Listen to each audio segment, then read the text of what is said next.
পার্থক্য আছে। চিন্তা চিন্তা অনেক ভয়ঙ্কর জিনিস।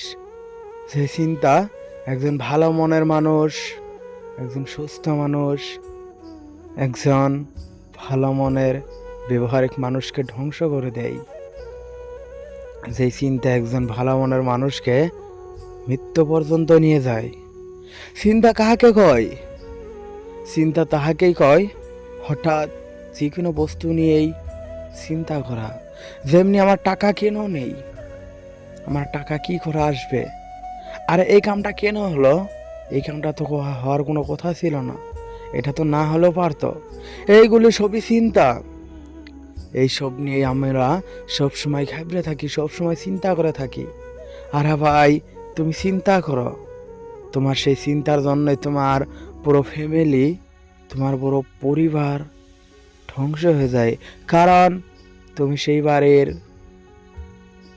মুরব্বী। তুমি যদি মুরব্বী হয়ে সেই বাড়িতে অনেক টেনশন করো, অনেক চিন্তা করো, তাহলে তোমার পুরো জিন্দেগি ভয়ঙ্কর হবে।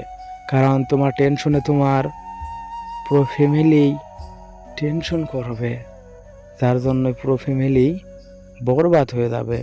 তাই টেনশন করো না, টেনশন ভালো জিনিস নয়। আবার বিবেক, বিবেক কাকে বলে?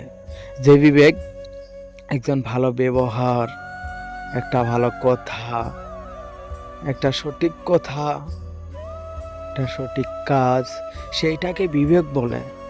যেমনি চিন্তাধারা হয় বেলেগ, কিন্তু বিবেক একজন মানুষকে বিবেকের দ্বারা একটা সহায় করা, তাকে বিবেক বলে। যেমনি একজন মানুষ রাস্তায় হেঁটে হেঁটে বাড়ি ফিরতেছে, কিন্তু তার সময় লাগবে অনেক, সন্ধ্যের সময় তার প্রায় ঘর পেতে হবে রাত 12টা। হঠাৎ তুমি একটা গাড়ি নিয়ে আসতেছ, সেই সময় সেই মানুষের সঙ্গে দেখা, কিন্তু মানুষটা তোমার সঙ্গে কখনোই বললো না তুমি আমাকে নিয়ে যাও। মানুষ নিজের ইচ্ছায় কখনোই বললো না তুমি আমাকে বাড়ি গিয়ে পৌঁছে দাও।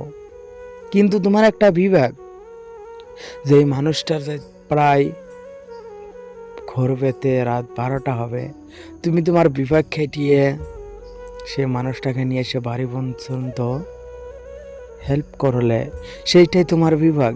বিভাগ কখনোই খারাপ কাজে লাগাবে না, বিভাগ কখনোই খারাপ কাজে লাগাবেন না, কারণ বিভাগের অনেক খারাপ ভাগ আছে। আর খারাপ কথাগুলো শোনার জন্য তুমি আমার এই YouTube channel brain message subscribe করে রাখো, আর আমি জরুর নিয়ে আসতেছি সেই বিবেকের খারাপ কথাগুলো। ধন্যবাদ।